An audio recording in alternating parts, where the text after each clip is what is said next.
Hello everyone and welcome back. I'm glad to see you. My name is Lorraine and this channel is about facing our older years with grace and dignity and having a bit of fun, looking forward to every day, taking care of ourselves in all kinds of ways. So welcome, and today it's going to be a bit of a different video. We're going to get ready together, I hope. But first of all, I'm starting my day with warm water and lemon juice and apple cider vinegar. So I hope you'll grab yourself a cup of water or a cup of tea or coffee or whatever you start your day with. My SOTD, or scent of the day, is Chanel Coromandel. I never know exactly how to say that. This is a perfume that was released in 2016. So it's a fairly modern Chanel fragrance. It is a woody oriental, described as a woody oriental with notes of frankincense and patchouli. So I find it quite sophisticated. I quite like it, and it's my SOTD. Today I'm going to share with you some of the major life decisions that I've made throughout my 75-year-old life. It's not all the big decisions. Our whole lives are made up of decisions, big and small. Every day we make many, many decisions that shape the way our lives are moving forward. So I'm going to share some of those with you, but what I'm not going to get into, first of all, is any decisions about being married or divorced. Now, first of all, as you know, I've been watching beauty videos for about a year now, I guess, maybe a little over a year. And I've gotten to know some of the content creators. And you do get to know them, and then you're curious about their lives. And then that curiosity turns to caring, because I find that I really care about these people and I just wonder how they're doing, because they're just ordinary people, just like me and you. So this is what I discovered, and this leads to a virtual friendship. This is a type of friendship, of course, that in my younger days and in people in my age group, we didn't know anything about. This is a brand new feature for us. Unlike the young people of today, it's a part of their everyday life. They've never known anything different. But this is new for people my age, but it doesn't make it any less real or genuine or satisfying. It's just a different kind of friendship. So I know that some of my subscribers and viewers will be curious about me, because I've been curious about the people that I watch. So we'll start by saying that I have been married and divorced twice. I had 3 children with my first husband. The second marriage was kind of on the rebound. It was fairly short. And I have been single now for about 24 years and very happily single. I'm very content. I don't date. I really have no interest, and I have lots of friends, and I'm close to my family. So the people in my life are just precious to me, and I'm quite content that way. But I find that decisions to get married and divorced, they're very complex, and it's not something that I want to get into. It's beyond the scope of this video. So let's get started. And I won't say too much about the products that I'm using today, but I will list them down below. So I guess the first really major decision that I made was after high school, what I was going to be when I grew up. Now, growing up in the 50s and 60s, there were not that many options open to women in terms of professions and careers. And basically, the main options were becoming a nurse, becoming a teacher, or becoming a secretary. And ironically, I have 2 younger sisters. One is a teacher and one was a secretary. So I wanted to be a nurse ever since I was a little girl, ever since I got those little nurse kits, as those toys. I used to play with those, and I remember I had a little first aid table set up one time. I don't remember if I had a patient, but I had Band-Aids and everything all set up there when I was a little girl. So I always wanted to be a nurse, And that's exactly what I did. I stayed in my city, and at that time, schools of nursing were affiliated with hospitals. And so even though I was in my city, we were all expected to live in residence. So that was a great deal of fun. Now, the classes were quite large, and of course, there was no men. There was very few male nurses. But the classes were, I think there was over 100 in my class to start with. So it was a real different world there, living in residence. We had our own little room, but of course I met young ladies from out of town, from other cities, from other towns in the area, from rural settings, all kinds of backgrounds, all different nationalities. And so this was quite an education for me in itself, meeting this different group of people that I had known as compared to the peers that I was with in my high school. And of course, we learned some of our training. And I have to say about training, we had an instructor who really objected to that term. She said, "You train SEALs, you educate nurses." I love that. But some of our education was in the classroom, and of course, a lot of it was with patients on the ward. And we worked a lot of shift work, and we worked very hard, really. And we had exams, and so it was a 3-year program, and that's what I did. I became a nurse. And I never regretted it. I had a wonderful career as a nurse. Yes, I did a lot of hospital nursing for about 15 years. And then I was in an office setting working with disability programs and public health. So I really had a very satisfying career. But sometimes I think that had I maybe had the opportunity, or if I could do it again, or if it was a different time, I might have become a lawyer. I think that would suit me very nicely. And I did, in fact, think about going back to school to become a lawyer at one time, but it wasn't practical, so it didn't happen. So that was a major decision, and that shaped, of course, my whole career. And in those days, a great deal of the population smoked.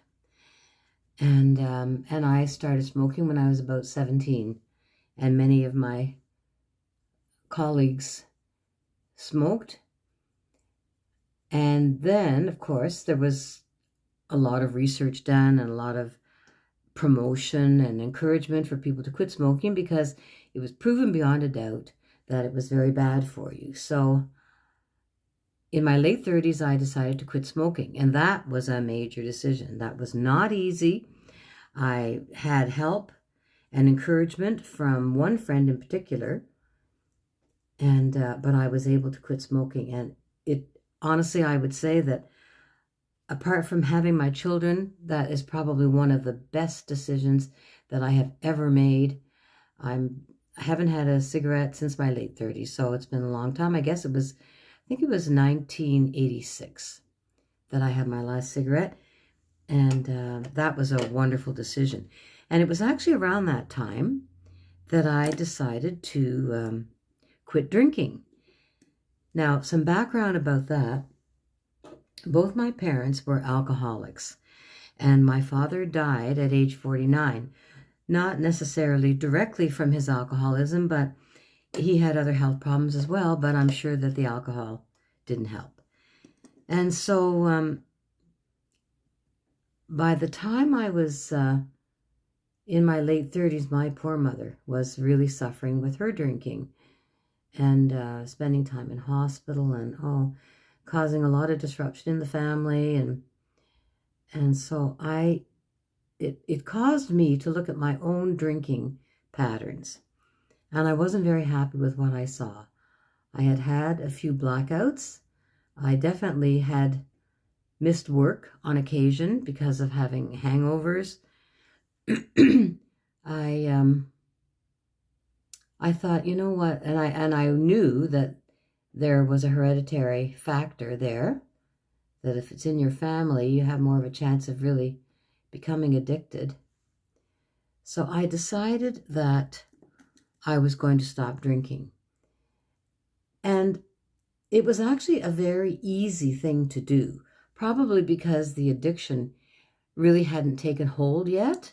So I was very, very pleased to make that decision. And again, that's been a really good decision in my life. I haven't missed it one single bit. I do think that alcoholism is a very damaging disease. It just causes terrible havoc and heartache in families and in the workplace. I've seen it cause a lot of trouble in the workplace. So that is a decision that I'm really glad that I made.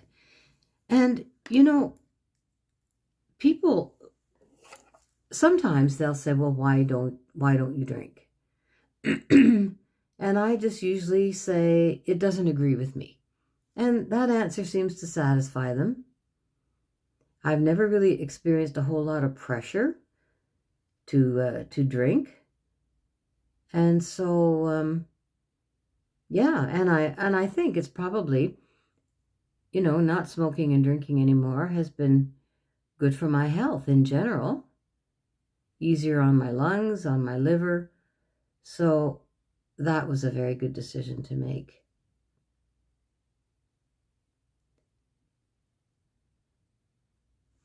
Another big decision that I made had to do with moving. I had the opportunity in my work I live in Ontario, in the province of Ontario in Canada, and I had the opportunity to move to Victoria, BC for a project. Well, at the time, I was in my late 40s, and I had 2 young children. My oldest was on his own by then, but the other 2 were still young, and so that was a big decision because, of course, who was going to look after them? Now, part of the arrangement was that I would get to come home and see my family every 3 weeks. But nevertheless, I needed to find a place for them where they could continue their lives and continue to go to school without me. So that was a hard decision, but it all worked out and I was able to do that. So when I moved to Victoria, I had my own apartment. And again, I was in my late 40s and I had never, ever lived alone. So that was quite a revelation. I quite enjoyed living alone, actually. It was just a whole different lifestyle for me. And so that was a lot of fun. I met a lot of wonderful people. Professionally, it was challenging. It was really enjoyable. And of course, I love that area of the country. I love Vancouver Island. So I was able to tour around and visit all kinds of places. And it worked out really well. Now, there was a possibility that that would become a permanent transfer. That did not work out for me for a number of reasons, but that's okay. I ended up living there for about 1.5 years, and then I moved back to Ottawa where my family is. But I made some new friends there, and I still keep in touch with some of them. And another big decision had to do with another move. And that was when I decided to move up north. By then, I was in my late 50s, and I was looking ahead and thinking, well, if I want to retire within the next 5 or 10 years, I better make some money, because like so many divorced women, I didn't really, and at that time I did not have a partner. And so I knew that I would be taking care of myself. And so, wow, I wanted to have an income. I didn't want to be rich, but I certainly wanted to feel secure. And I didn't want to be dependent in any way, financially or otherwise, on my children. So I had to find a way to find a job that provided me with a bigger income so that I could stash away some money. Anyway, a friend suggested that I look for jobs up north, because jobs up north in the Arctic, they are trying to attract people there, so they pay good salaries. There's also a northern allowance, which is intended to compensate for the increased cost of living and also for the isolation in that area. So I went online and I saw the perfect job for me. It was unbelievable. The way that whole thing unfolded was very strange, but in the best way. It just unfolded seamlessly. I applied for that job. I had a phone interview, and I was offered the job. And so off I went in February 2004, all by myself, to a small town above the Arctic Circle. Well, the job was fantastic. It was challenging. It was so interesting. The culture was fascinating. I met some really interesting people. It's in that town that I had the opportunity to first be in a band, be a singer in a band. So that turned out to be a marvelous experience. I stayed there for 5 years, and I just enjoyed every bit of it, and I just have such a wonderful, warm place in my heart for the North. The next big decision was the decision to have laser eye surgery to correct my nearsighted vision. Now, by then, I was 60 years old. My son had had that surgery. Both my sons needed to wear glasses. I had worn glasses since I was 10 years old.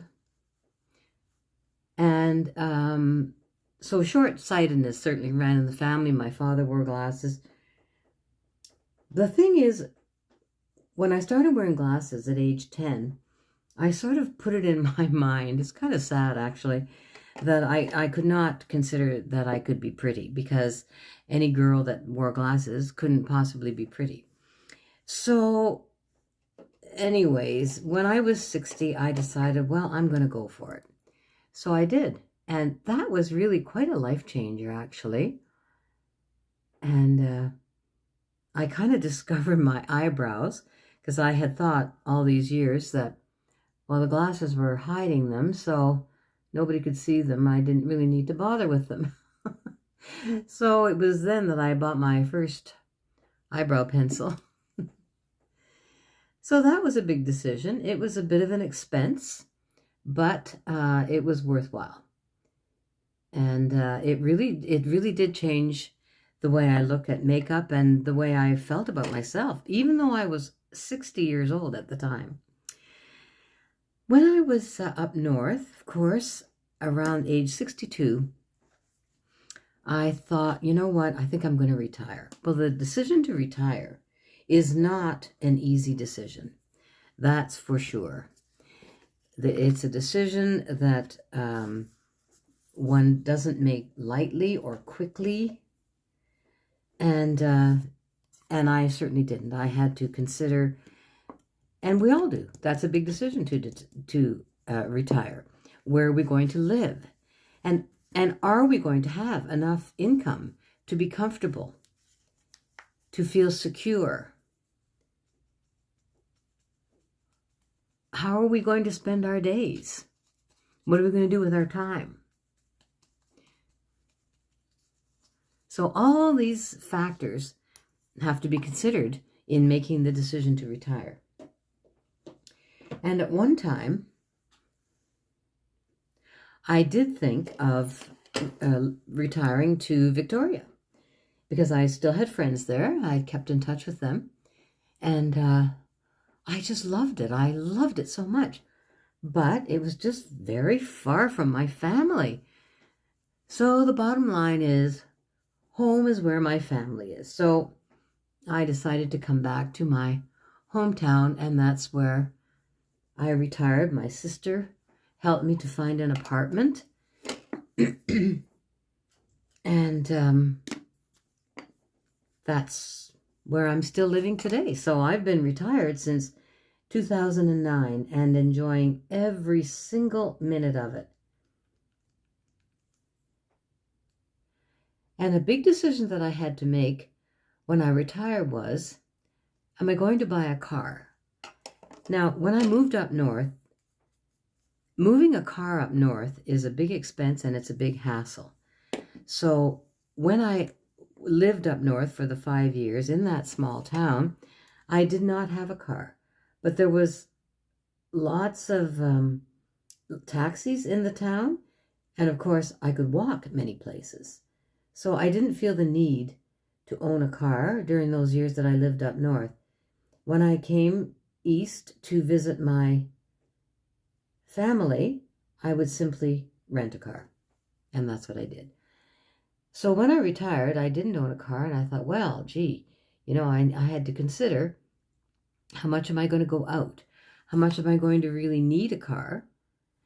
Is it worth, paying the parking and the gas and the oil changes and the big hassle of snow tires? And oh my gosh, it just sounded like a whole lot of work. So I decided that, you know what? I had been without a car before, during some periods of time when I was too poor to have a car. So I knew what it was like to buy groceries and take the bus or take a taxi. So I wasn't afraid of public transportation or anything like that. So I decided, well, I won't get a car right away. I'll see how it works. So I don't own a car. Now, fortunately, I am very lucky to have friends and family who will pick me up. I would never ask them to do that unless it's on their way. I would certainly never ask anybody to do that if they had to go out of their way. I have never used my friends as a taxi. But I've certainly taken the bus plenty, and I've taken taxis. And I have to say, Uber has really changed the game for me too. So I do take an Uber. And yes, a couple of occasions I wanted to go somewhere and it was a $50 Uber ride.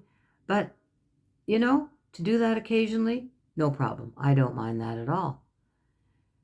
I like to be independent and self-sufficient. So it's working out for me. I still don't have a car, and I don't see the need to really have one. So that was an important decision to make. Another big decision I made was the decision to start or try intermittent fasting, and that was last year. So I decided I had a problem with food, therefore a problem with my weight my whole life. On and off. Mostly on. Oh, dear Lord. Yes, I've been on every diet you can imagine. My weight has been up and down. And so I had learned, and again, I was watching YouTube videos about intermittent fasting. I read a few books and joined a Facebook group about people who were having success at this. So I decided that I would try it. And so I have lost quite a bit of weight. I'm kind of stable now. My pattern is that I stop eating around 8 o'clock at night, and then my eating window is from 2 in the afternoon until 8 o'clock. So basically I'm fasting for 18 hours and then eating in a 6-hour window. My problem is the carbohydrates. I just am not willing to let them go. Oh, it's terrible. But nevertheless, I have maintained a certain weight loss for almost 4 months, which in itself is a miracle, honestly. So I have really enjoyed that. It's not for everybody, that's for sure. And it's a bit difficult. I find that I'm just getting used to it. But it was a bit difficult at first. And there's a lot of information out there about it. But it seems to be working for me. And so for that reason, I'm just keeping on with it. And as far as the carbs go, well, I'll just do the best I can.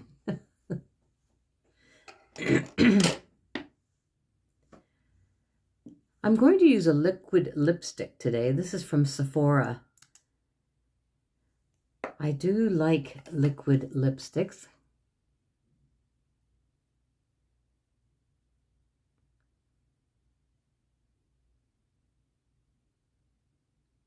It's kind of a brownish color, a bit peachy.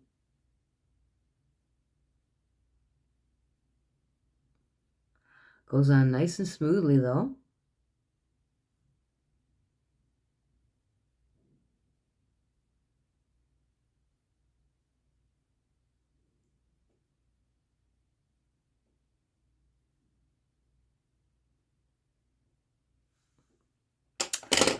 I will do my hair and I'll be right back. You know, I keep trying to master the art of this messy bun. Well, I don't know, it's a messy something, but oh my goodness, I'm just never happy with it. Anyway, the most recent major decision that I made was last December when I decided to create my own YouTube channel.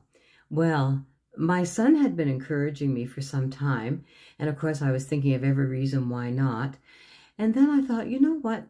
These women that I'm watching and admiring so much, they're just people just like me. I don't have to do it perfectly. So I have really been enjoying making these videos for you since December.